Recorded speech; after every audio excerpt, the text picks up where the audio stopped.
Welcome to the Friendlyjordies Podcast. Thank you for joining us. We had a good couple of weeks break. You might not be able to tell, but we are in a new studio. You're welcome. You're welcome. And we did it for you and us because we were afraid that the other place would get bombed. But yes. Either way. And also the lease ran out.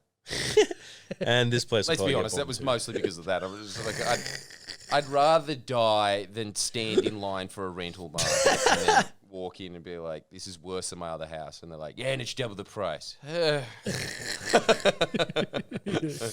You're not wrong. The lease did also run out, but let's be real. We wanted to change. Anyways, let's not get into that.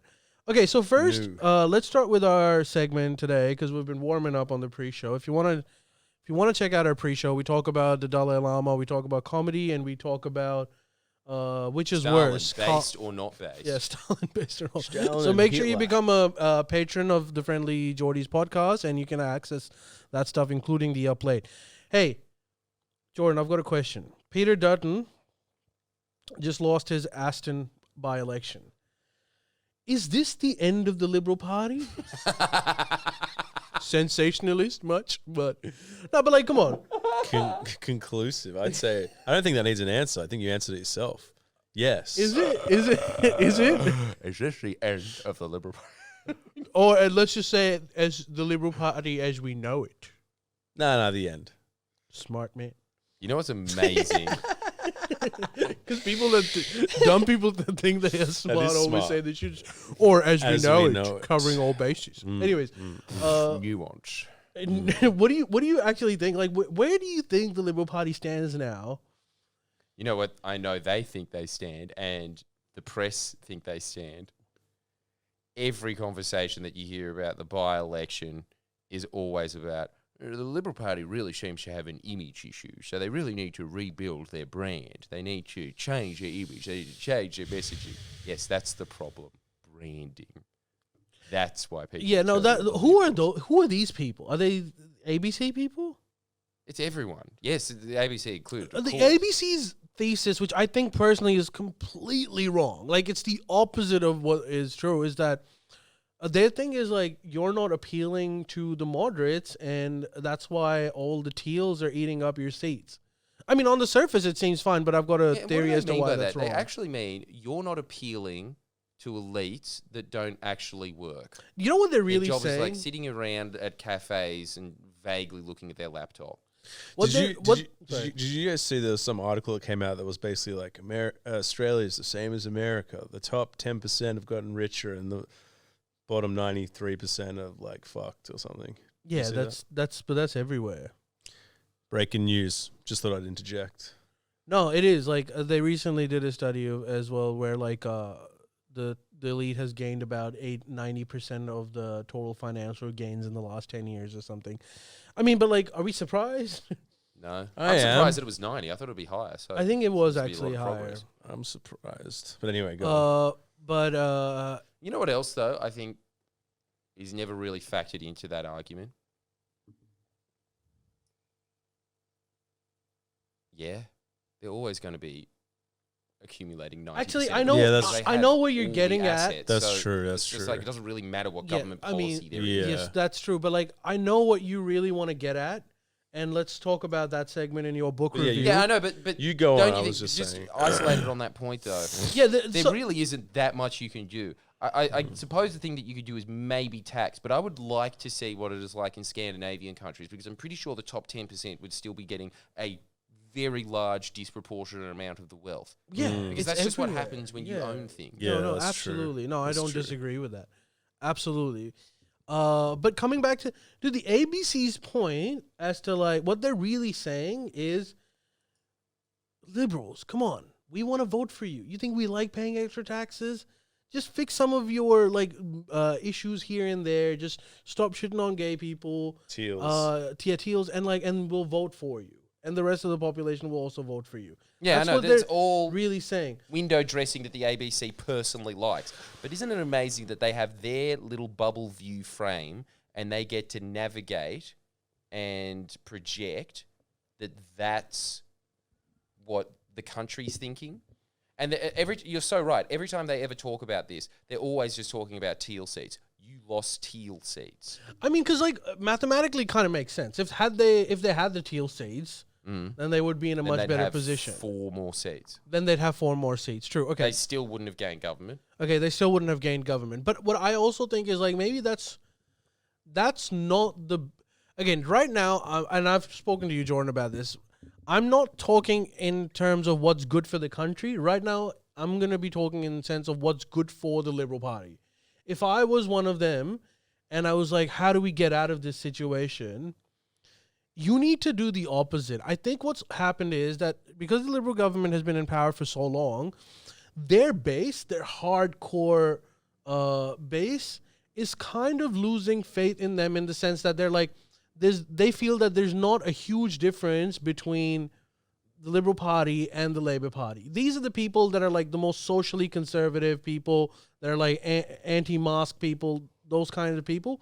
And I think so in this opportunity when they've lost, the Liberal Party should actually go back to them, which is they should start really going Pauline way.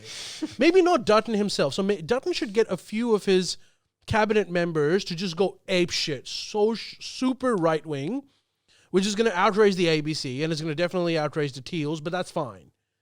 Like, let them be outraged for now, because at this point you're not winning. The pendulum is swung Labour's way.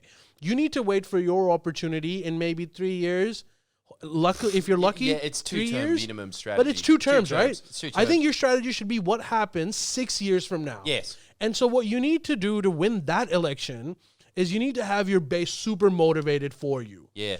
And when you've got those people in, then 5 years from now, then you move towards the Teal arguments. Then you start softening your position and start appealing to the broader base. And all of a sudden, you have an extremely motivated base, and you have those floating voters come to you, and you make a majority out of it. So I think Peter Dutton is probably the best guy they have for this opportunity, but Peter Dutton should know that he'll probably never become the Prime Minister. But he could pave the way for the next Liberal guy to be the Prime Minister if they played their cards right. And you know what, honestly, I think that he is implementing the strategy that you're saying. And I think he's probably aware that he's never going to be Prime Minister. But he is going to be an effective opposition leader. And the fact that everybody's always ragging on him for saying no, that's great for an opposition leader. Yeah. I really don't think that the whole, we're being constructive. That's a good strategy for the Labor Party so that they can get some inroads in the press and have to get the press to say, they're matching them on this and, they're being reasonable on the things that we want passed. That makes sense for the Labor Party. The Labor Party should not be the party of no and opposition. They should be the constructive opposition. But coalition should always staunchly oppose everything. Yeah, they need a Tony Abbott again. Like, they need that kind of, like, extreme, crazy opposition, which the rest of the country might think is ridiculous. But, that 30% of their hardcore base is going to love that. Yeah. And then you'll have them in a... Like, I hope this doesn't happen because, like, no one wants the Liberals to be in power 6 years or 9 years or whatever. But when you have them really motivated... and then you like soften your approach towards larger policy issues, you're going to win easy. That's the whole, you're right.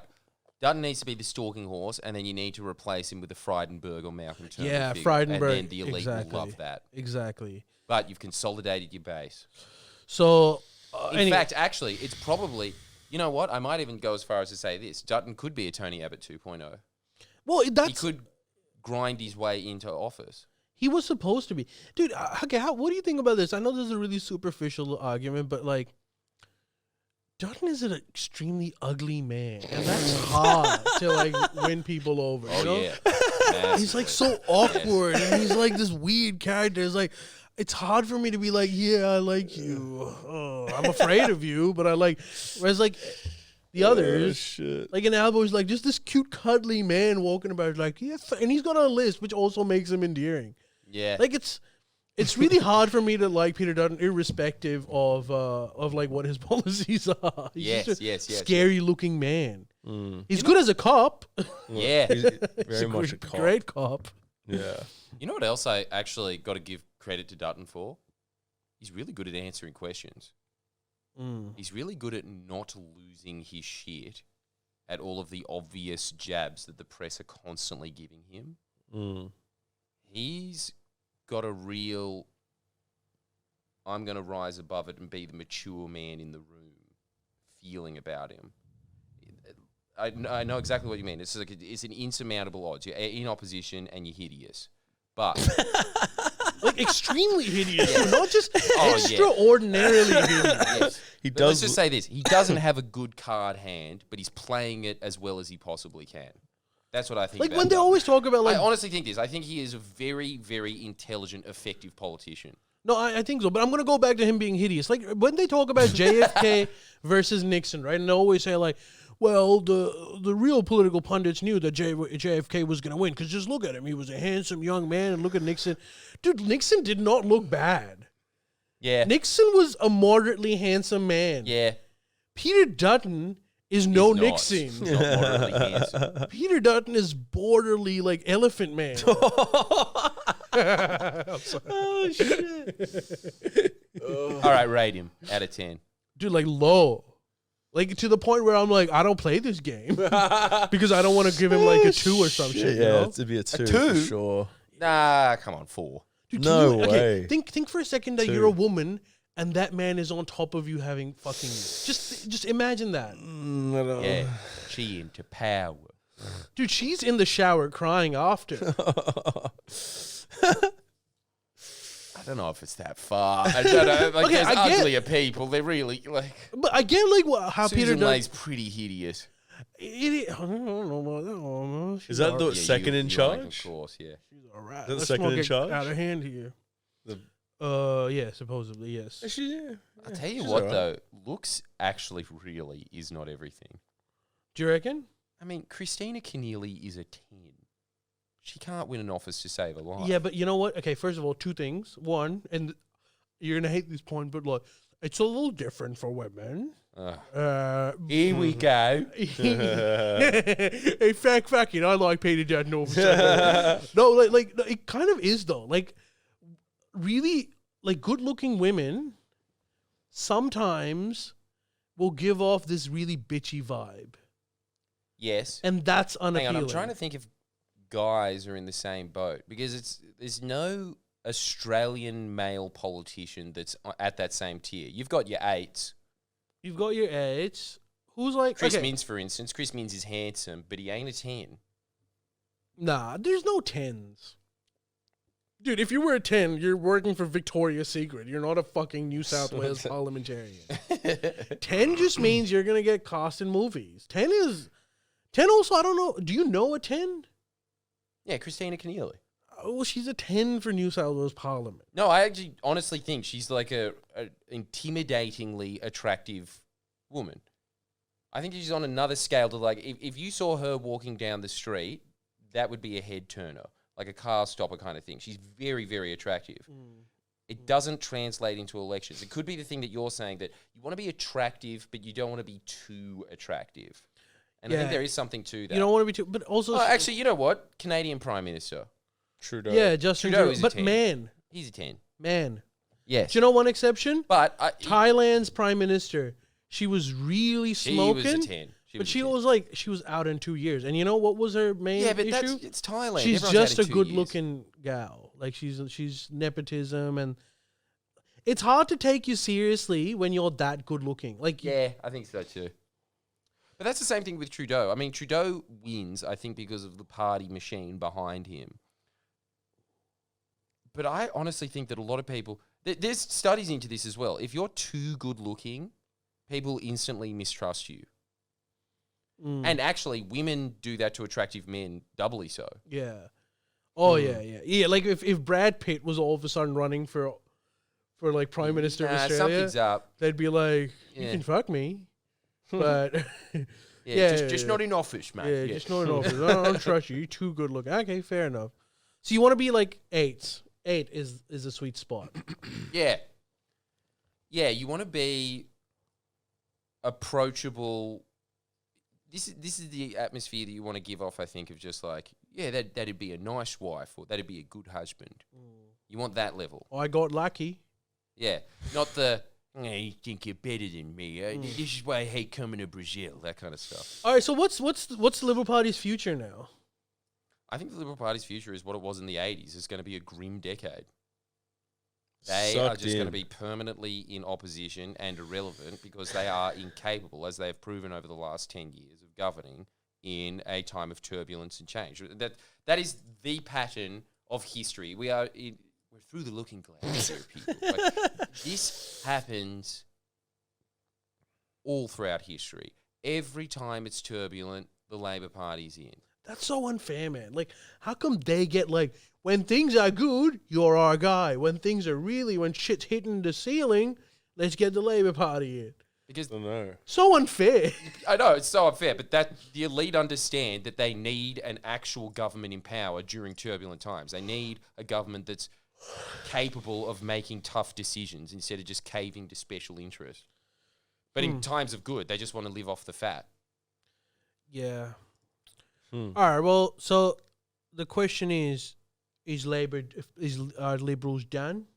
And the answer is probably Yes. Done You think forever. yes? Nah, we've spoken about Not a what chance. we think. I'm imagining the title of this book. Yeah. So, What's the thing he lost? What did he an lose? Aston by-election. How many elections are there? Like- Let's reduce the amount of. There's too many of those. How I many mean, times? it's just like it's one seat. It's not the well, entire reduce country. it anyway. So what is he not? Once in the 100 years. I do really like whoever it was that won. She seems really funny. So is he Yeah. not the opposition leader anymore? Is that how it works? No, he is. He's just These seats simplify the fucking shit. yeah. I guess Bislov is asking for a presidential system.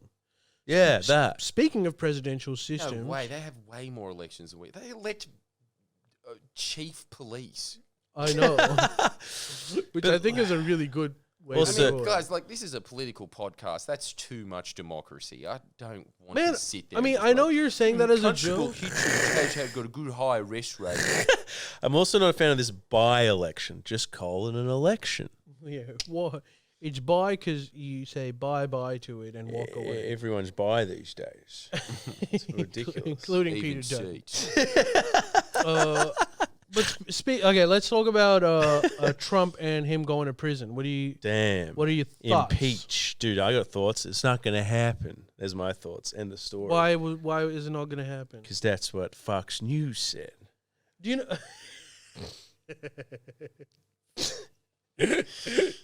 I mean, come on. You've got to admit that they have a tint. They have an angle. But he's what I actually agree with Fox News on this. Do you guys know what the charge is? It's like a shitty case, right? It's called hush money.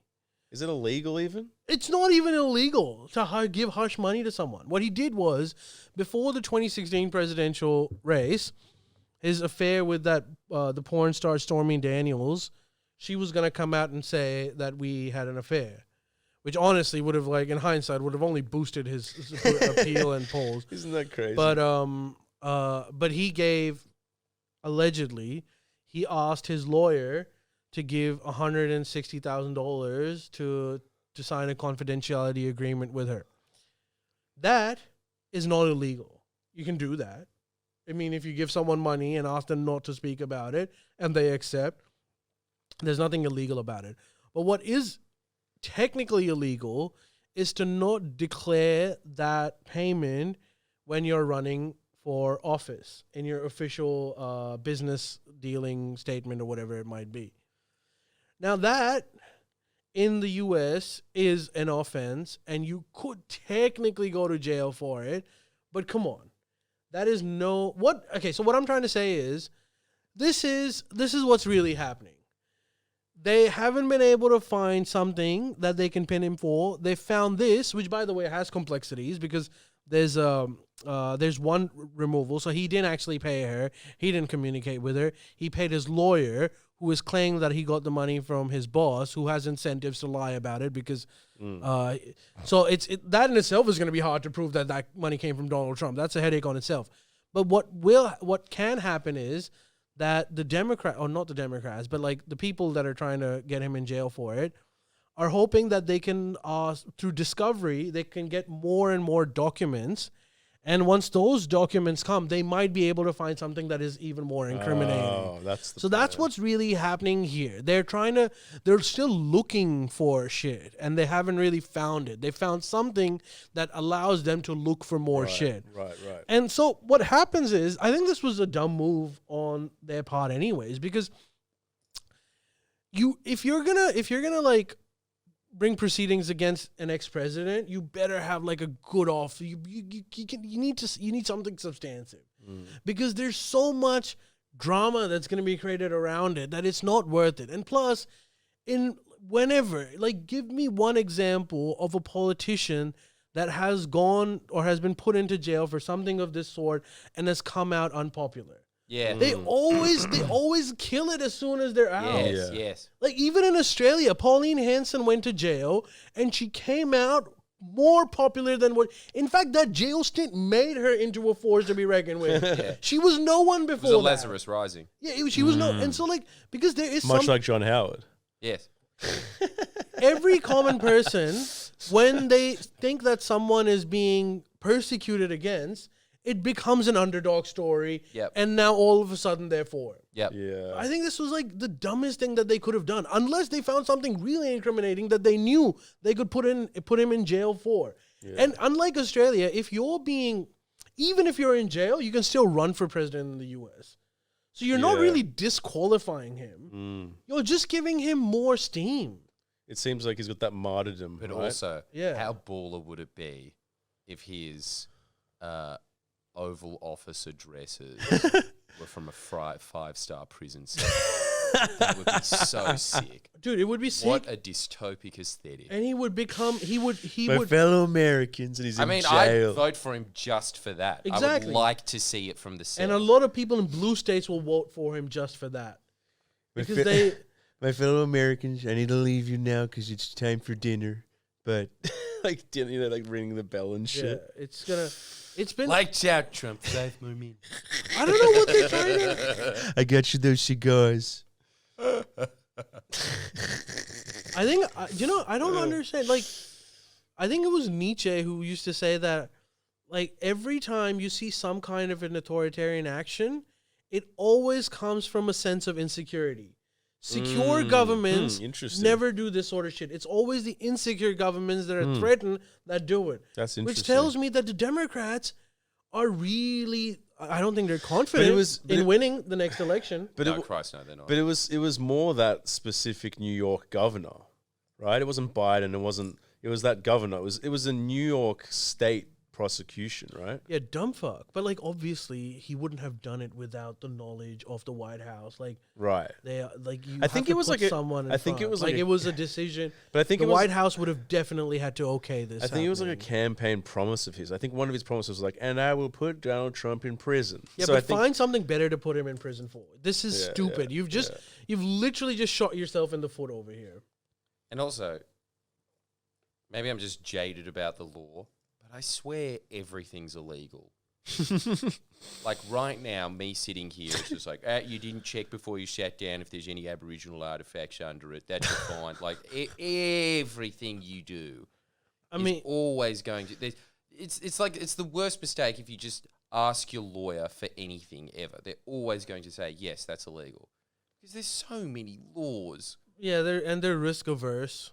They don't want to get into trouble. Because the thing is, I bet you're right, Ali. I bet you could just pick at random 12 laws that Donald Trump's running right now. Of like, I don't know, like he built an extension on his house that's a little bit over regulation or something like that. There'd be a bunch of shit.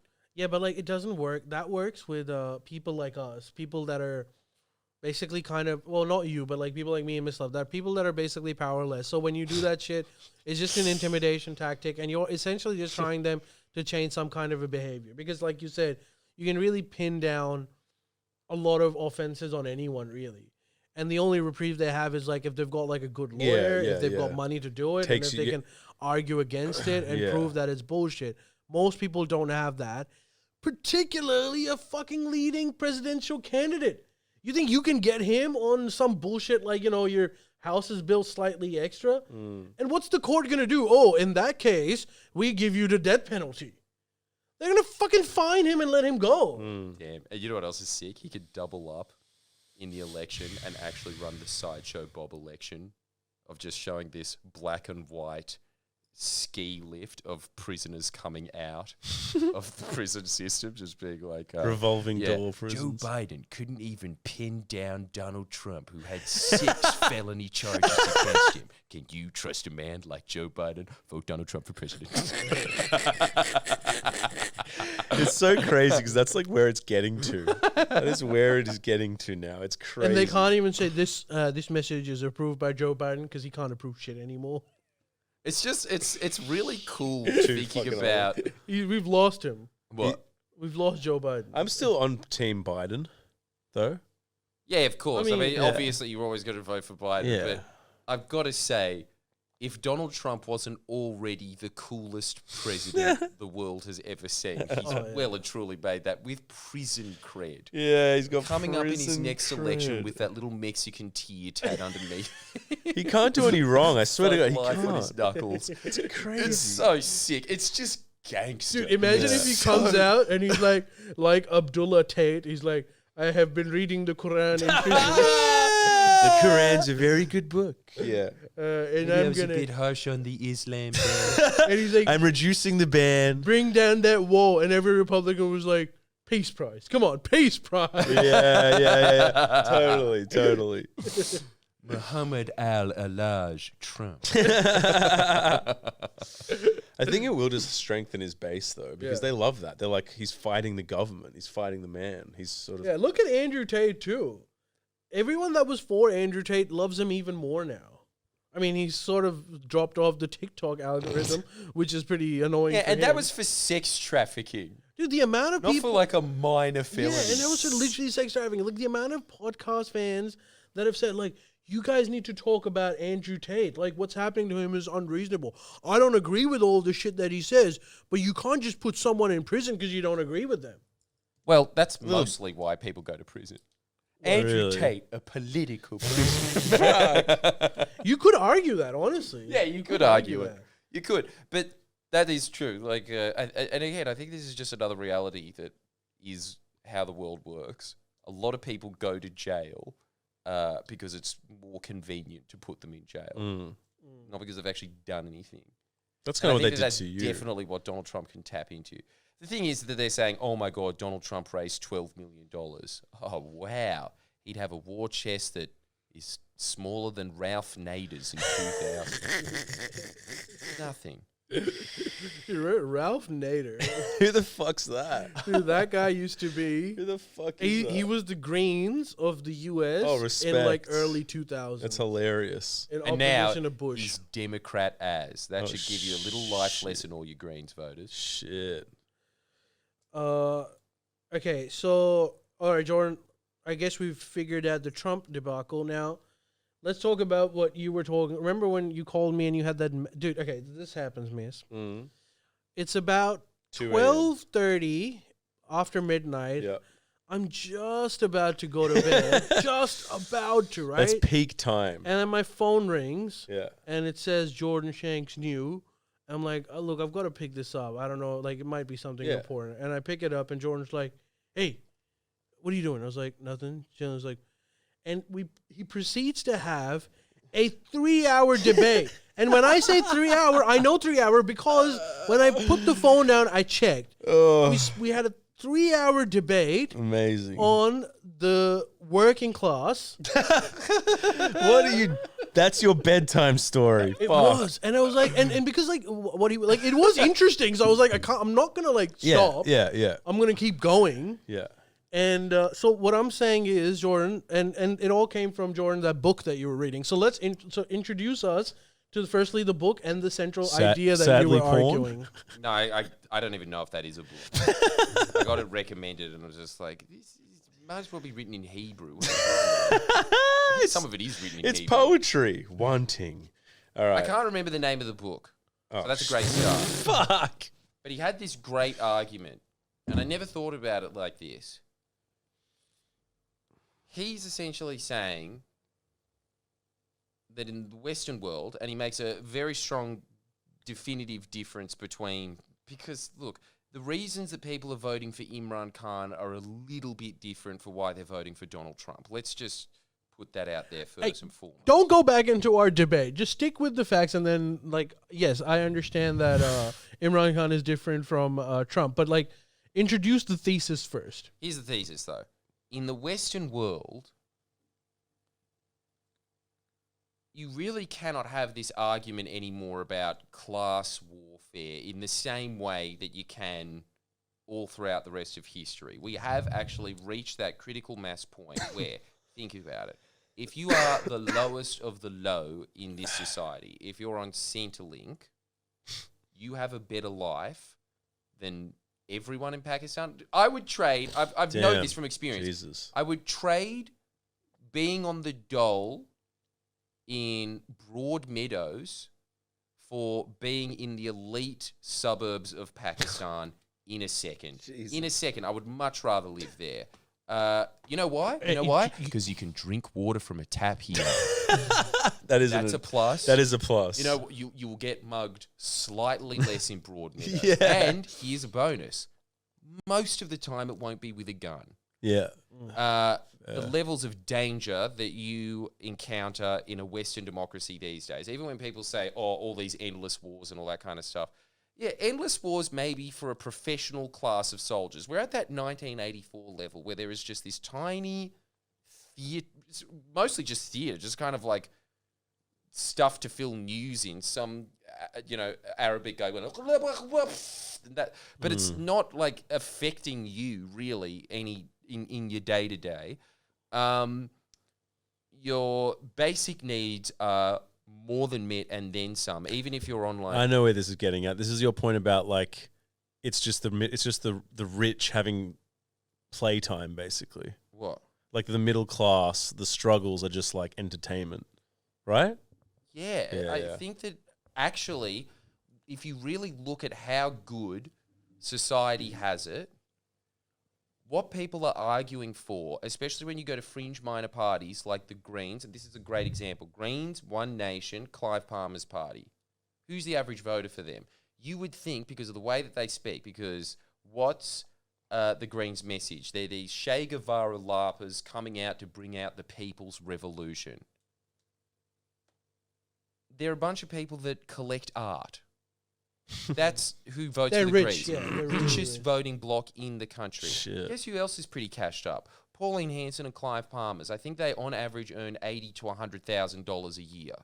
They're doing pretty well in life. But what's it all about? It's all grievance. It's all, your mortgages are too high. Immigrants are coming in and they're taking jobs. And it's not the country that you used to have. And the Greens is constantly just this thing of like, our voting class, by the way, just imagine this. You're French beggars, because we all love Paris. It's just so romantic there. We're French beggars and we're bringing in the cannons to take down Marie Antoinette, who is Anthony Albanese. We're taking him down. The one that actually represents the working class, right? But the thing is, and this is something that Paul Keating always points to when all these people always take this point of, he, neoliberalized Australia, whatever that, like, very vague catch term means, which means nothing. But really, what happened? Why did the Labor Party get voted out? He's absolutely right about it. Because he made a huge swath of the working class rich. He made them wealthy enough that they had their house, their holiday home, their boat that they never use in their driveway, and they started thinking they're Liberal voters. What has actually happened over the last 30 years, and he says this all the time, you can point to inequalities, you can point to these stats of, the wealthy have raised their income by taken 90% of the new wealth that's been taken and all that kind of stuff. And like, really, when you think about it, the average Australian, unless you're like on a disability pension or something like that, and even then you are treated so much better than like someone in the middle class of Pakistan. Your basics are more than met. Another stat, in the 1850s, 50% of your income went to food. How much of your income goes to food now? Depending on the country, 5 to 15%.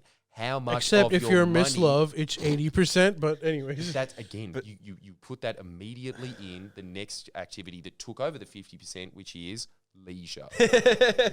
When people are like, I spend 50% of my income on leisure. It's like, yeah, because you're going to Michelin star restaurants, you stupid cunt. Like, that's why. Do you know what I was thinking of? Like, actually, just on that point, there's a few things I disagree with, but like, just to actually cement your point, I was actually, someone said, hey, do you want to eat this? And I had a bite of this, and I was like, nah. And they're like, how come? I was like, it doesn't taste good. I don't want to waste my calories on this. And I was like, dude, that would be such a ridiculous statement, even like 50 years ago. I don't want to waste my calories. Yeah. So the assumption is that I already have infinite calories. Yes. Yeah. And now I have to like manage them. Narrow it down. Whereas like back in the day, it was like, dude, I just need calories. I know, yeah, like, where's the calories? Yes, that I will have that. I'll take the eclair if you're not going to eat it. Yeah. But now I'm like, nah, this eclair isn't coffee flavored. I don't want to waste my calories on like a standard eclair. Yeah. Where's the jam in the middle? Yeah, where's the jam in the middle? It's true. That is definitely. Look, so my argument, Miss Love, was, and for those watching, I agree with that. There's no doubt that the quality of life in the Western world, and let's keep Australia in this equation to make it easier for us, has drastically improved. And even the absolute working class, like a lot of your basic needs, like your healthcare, your again, not leisure calories, but basic calories that you require to function are taken care of. You might not get like a really nice house, but you will get roof over your head. Even if you have to pay up like 60 to 70% of your income, you can still manage to survive. Compare that to the Great Depression. When there was a rental crisis in the Great Depression, you were homeless. Not only were you homeless, you had no prospects for employment. You also had a dole, but it was the breadline. It was a different level of poverty. Yeah, I agree with that. But my argument was that the class struggle isn't absolute. It's relative. So the struggle that you had during the Great Depression, where essentially your economy just dropped by 30% instantly, was really bad compared to what we're going through now. But it wasn't that bad compared to the medieval era. So you could argue sitting in the 1930s being like, yo, I know shit's bad right now, but shut the fuck up. Do you know what used to happen when fucking Richard III was in power? No. Like, well, I don't either, but like it was bad, right? I don't know what the fuck they did. It was like, if you asked for bread, they'd chop your hands. Like, I believe that. I don't know if that's true or not, but I'm just saying. Probably. Yeah. So what I'm saying is like, it's always relative. So that means that 100 years from now, our class struggle might be different. So what I was saying is like, and coming from like a Marxist background, it's always about the inequity of it. Yes. As opposed to... Yes, but it's different because my argument to that is, yes, you could make that argument that it was worse in the Middle Ages, and it was, but in the Depression, it was still bad. Like in the Depression, people were still starving to death. Okay, children Jesus. did not go to school. No, it's true. And so now, like when you're arguing about a class struggle, you're arguing, hey, that person's got more money than me. It actually is the liberal argument of it's more about class envy now than it is about a class struggle. Like no matter if the status quo stayed exactly the same, if the Liberal Party stayed in forever, like, okay, you would have terrible environmental outcomes. You'd have a terrible public service, but you'd still be functioning and live to 100 years old. Yes, I guess you're right. But then also you must take into account that a lot of people, even in Australia, again, not at the standard of the Depression level, but are still like facing a lot of, and particularly in today's environment. Maybe like 5 years ago, I would have been like, yeah, you make sense. But like now, there's a lot of people that are genuinely struggling. So you know why they spend only 15 to 20% on food? Is because 70% goes on housing. If you're in a mortgage or you're renting. So like, it's not that you're saving money. Think about that though. that is a different struggle from food. It is. That's why I'm saying it's relative. I understand that it's a different struggle. You're not like indentured servant. You're not a slave, but it's still tough because things have also increased. So like, what do you want? Like, you want your children to be able to study in a good institution, right? And university prices just keep going up as well. It used to be completely free. Now it's HECS. And now it's even that prices are going up. So you can see that the next generation might not have it as well as I do even now. Now, that's still to say that they definitely have it better than 2 generations ago. But still, like, it seems like we're regressing. And that's enough for me to be like, we might need to reorganize society. Yes. But that is a very different argument to what these fringe candidates across the world are making. So your Bolsonaros, your Trumps, your minor parties here, they are making a very different argument to what you're saying, which is we need to make our bureaucracies function better. It's a much more boring argument. But to motivate people to go to the bases and have those big rallies, and I mean, think about this, the January 6 riots. When you're thinking about storming a capital in the 1700s, what was that based off of? Starvation. They were starving. That's why they stormed the palace. Why did they storm the capital in January 6? I think the average income, again, was something around $100,000. They were mostly storming it because they have so much free time that they can sit on the internet and imagine that there's these pedophile vampires that are secretly controlling the White House. And Donald Trump is playing this game of 4D chess against these pedo vampires to take them down. And him getting out, that was all stolen. The election was stolen. It's all based off of fantasy. This isn't a actual, tangible, I'm going to die thing. Yeah. You have to imagine that you're going to die to get that motivated. Yeah. That's the difference.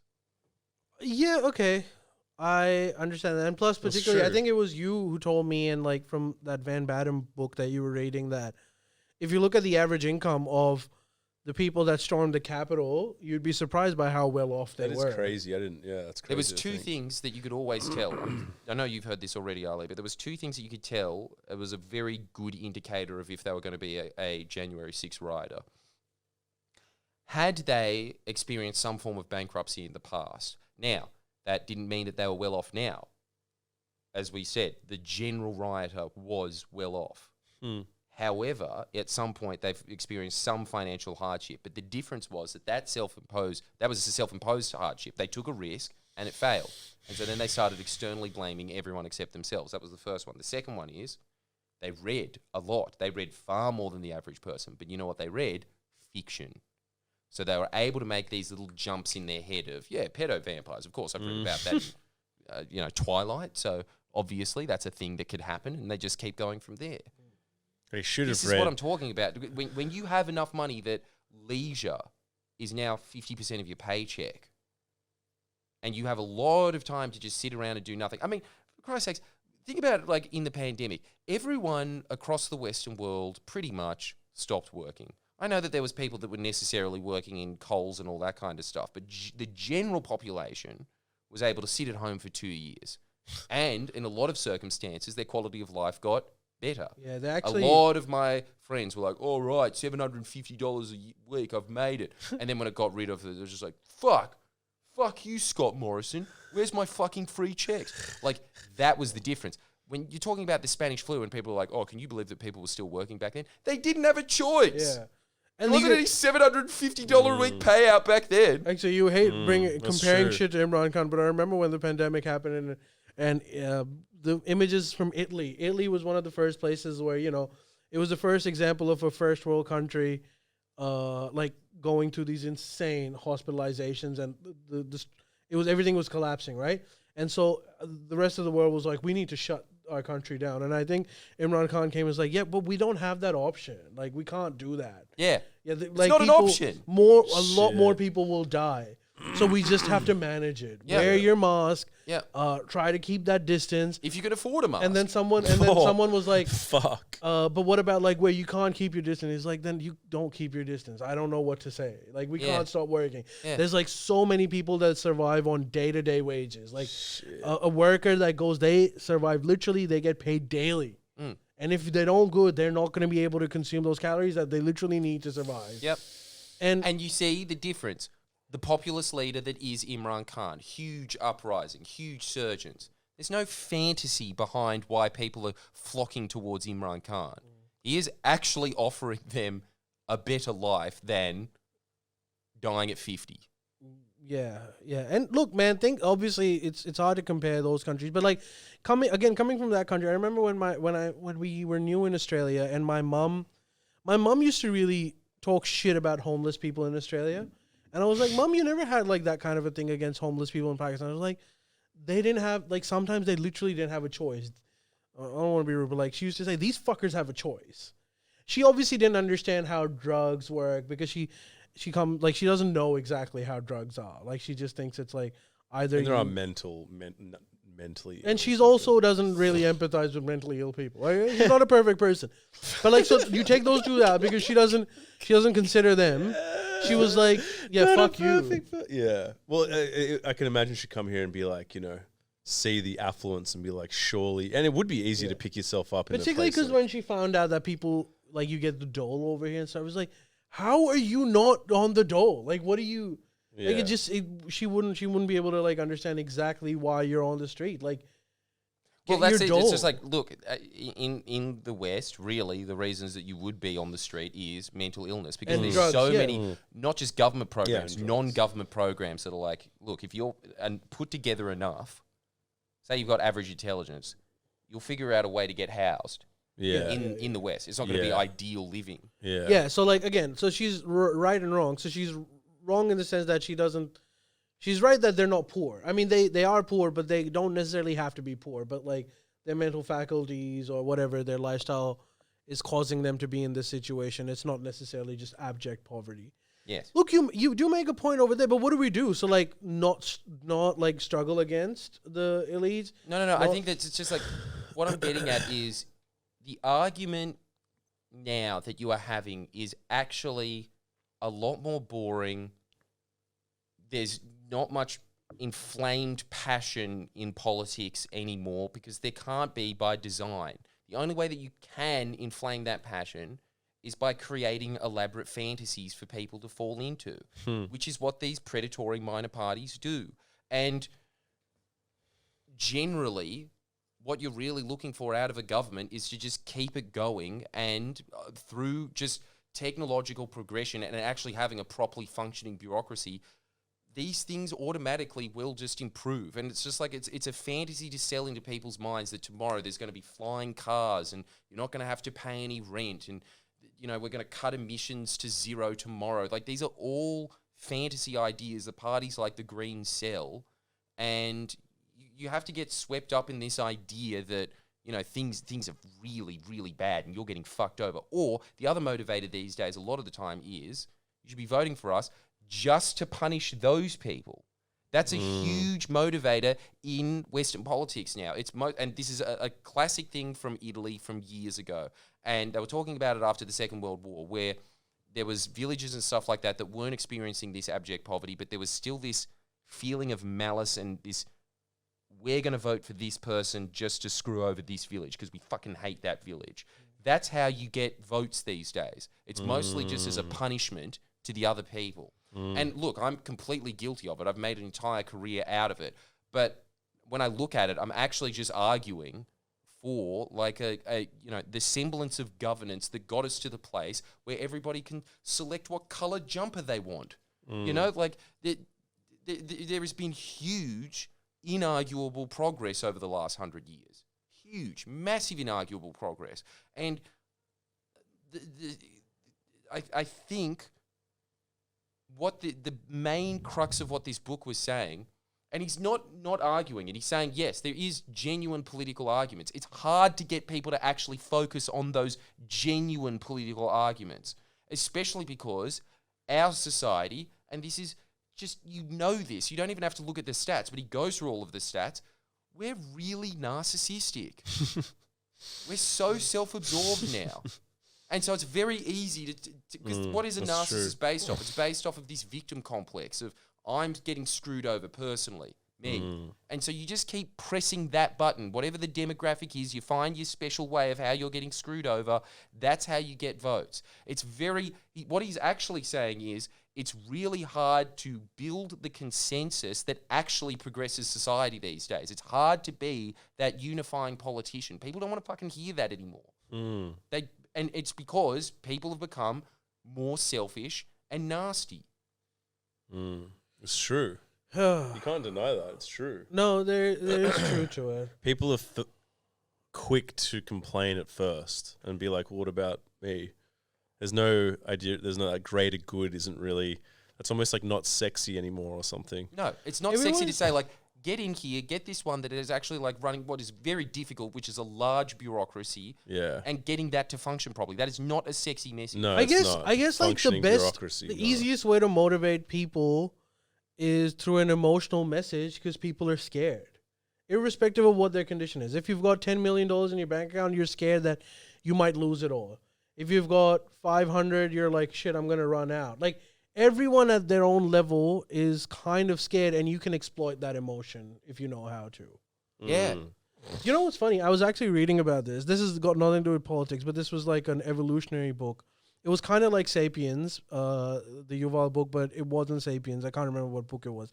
But anyways, this guy was saying like humans are deeply flawed because we weren't the apex predator, right? So what we would essentially do is we would wait for like the lion or tiger or whatever it might be to go away, like when we were apes still. I'm not talking about like the Homo sapiens that we are today. And we would like go over there and then we would like try to eat whatever meat it was that we could eat. And the only reason why we were eating meat was because we realized that like the best way to like, we need to like figure out how to adapt to the environment better. Like whatever the eastern part of Africa that we're all from just had rapid changes in climate, and we realized that we need to figure out how to actually be able to adapt to this changes, and for that we needed a big brain anyway, so we needed more calories, so we went from eating just veggies and shit to like actual meat, and that's how we would do it because we weren't the predator. And he's like, if you look at any apex predator, and at some point we did become apex predator, we would roam around through our like communities and we would hunt animals through tools and we would eat them. And he's like, if you look at any other apex predator, if you look at like a lion in Africa, if you look at a tiger in India, if you look at like a killer whale, they are not scared. They roam around like they're the kings.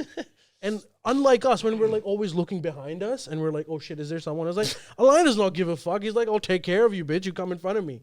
And he's like, and that's because we were like, even though we did become the apex predator, but we managed to do it through like this community effort and also just developing these insanely large brains.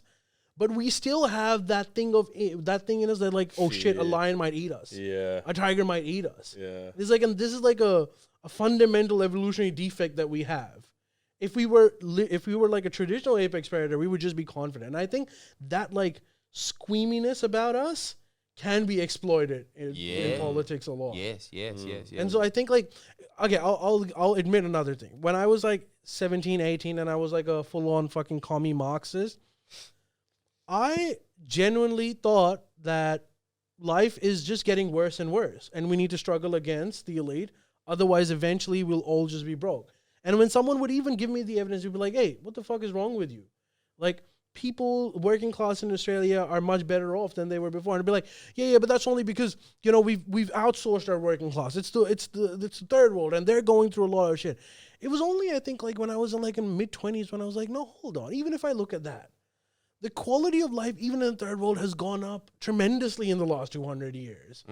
Like, people are not dying of starvation nearly as much as they were before. But this was like a dogma almost that I had in my head. And I'll admit it, that I was like, no, life isn't getting slowly better, but life is getting slowly worse. And so like, I think we're all sort of coded to feel that life is just getting worse. And it might not necessarily be the case. There's a statistic too that's like, if you let's say you make $300 and then you lose $100, the feeling of losing $100 is a lot more dramatic than getting the 300. Like the human brain gets 300 and goes, yeah, okay, cool. And it loses 100 and goes, oh, fuck, I lost $100. There's a huge inequality. Yeah, it doesn't focus on the fact it's up $200. But everyone does that. And which makes us so risk averse. Yeah, we're so afraid to take risks. Yeah. Actually, funnily enough, just on that thing that I was talking about, the apex predator shit, he was like, you know how we get scared of animals? Like, even if like a lion or a tiger was there, we'd be like, if it was a snake, we'd be like scared. Well, do you know every animal in the world is petrified of us? Maybe not killer whales in the ocean or whatever, but every land animal, including like lions and tigers. And we know this because what they would do is they would put cameras in the jungle, right? There's no human around. And they would just, every time they detected an animal, any kind of animal, they would play human voices. And it would share the shit out of every animal. Wow. But still, we're afraid of them. Yeah. It's so unreasonable. Isn't it? Yeah. That's crazy. I know. Crazy psychology. I think we won over tigers when we started hunting them for sport. Yeah. It is, right? It's like inherently like paranoid and scared and I suppose narcissistic, right? Yeah. Well, I'll tell you what else as well, because I was talking to the comics backstage. It is pathetic, but it's so true. It's very Joe Rogan, but you have really philosophical conversations with other comics, but dumb, idiot philosophical conversations, because that's what they do their whole lives. They just think about shit. That's what a comic does. Yeah. But I was talking to one guy that was doing the thing about conspiracy, so I started talking about the conspiracy thing. And then this other guy that had like heaps of life experience, he was a crusty 60-year-old Melbourne comic wog, being like, yeah, man, I used to open for Chopper. That guy was fucked. That guy, and he was sick. I liked him a lot. But I was talking about that point, and then they made the point. Isn't this interesting? Because you actually do get this very diverse spectrum when it comes to comedy, because you have people that are on the dole and real no-hopers with not a penny to their name. And most comics always start there, but there's very few comics that really start in the private school sector. In most creative fields, you usually start from like a working class background and then move your way up. It's one of those few fields where there's extreme social mobility. You're either dirt poor or you're a multi-millionaire. That's comedy, right? And so they were saying it's just a very obvious pattern when it comes to comedians. When they're starting out and they're starving and they're just doing that for years on end, they're sharp, they're focused, they come up with great insights, then they start making bigger checks. And then all of a sudden, they've got heaps of money. That means they've got heaps of free time. And all they have to do is tour, and they've worked their whole lives to get their little half hour that kills, and they tour that for the rest of their lives. They don't really have to do anything else. There's a lot of comedians who just do the same act for 20 years. At that point, they said that this is the same thing over and over again. And they were both like, holy fuck, I never thought about this before. They get to that point, all this free time, they either take up a hobby, usually it's golf, a rich man's endeavor, or they start getting really into conspiracy and they slowly go insane. And then they just become Alex Jones on stage, being like, did you know that the IMF is really controlled by the Bilderberg Group? And that's what their act becomes. Let me tell you about Big Mike. Yeah. Big Mike is definitely linked to big tech. That's what starts happening.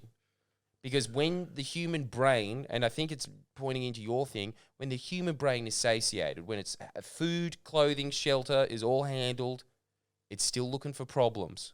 It can't just sit there and be satisfied with what it has. It's always, and I do it all the time. And I have a self-help channel, but I wake up every morning and I have to reprogram myself every morning, because every morning I'm just like, these journalists fucked me over. Fuck. This one town didn't sell as well as last year. Blood, I'm never coming back here again. That's how the brain thinks. Yeah. It's Larry David's point. You know, when he was like, someone asked him, like, how is it like having hundreds of millions of dollars? And he was like, yeah, not that different. He's like, there's a box in your brain that's constantly looking for problems. When I was poor, it'd be like, fuck, how am I going to eat food? And when my food was taken care of, it just fills up with some shit else. It fills up with other shit. And it's like you're equally as distressed as you were before. Fuck. And so that brain, that box there, has to invent something And I'm telling you, we are actually in this golden era. I mean, you can become a global celebrity just by talking into a box in front of you. I fucking did it. You can do it. It's so easy. Think about this. Like, I was even thinking, like, just a generation before, we were always saying, oh, we don't have it that good and all this kind of stuff. Dave Hughes, at my age, yeah, he broke through. He was one of the lucky ones. But, man, I was poor. I was not like Dave Hughes when he started out, you know? And now, you could argue that I'm even more famous than Dave Hughes. As in, like, I'd have a much larger American base than Dave. If Dave Hughes went to America, everyone would just be like, who's this crackhead? No one would know. You know? Like, there's a huge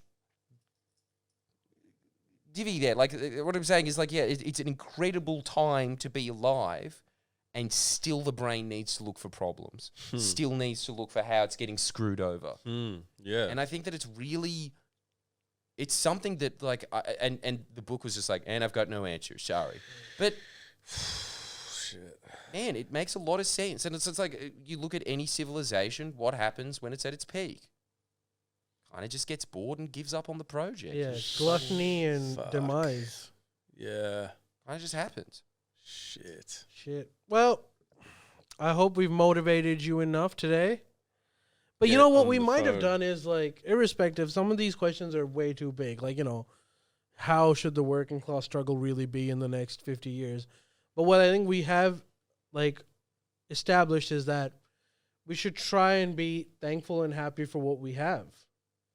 You know, try to be content. Yeah. Maybe this meditation thing that the Indians invented has something legit about it. Oh yeah, no, that's definitely true. That would solve a lot of problems. Yoga shit. In fact, how amazing is this stat every time? I'm always blown away by it. But when they get someone to teach inner city schools in the US meditation, all these schools where they had to have metal detectors for guns and knives, and they don't even use the metal detectors anymore. They're just there.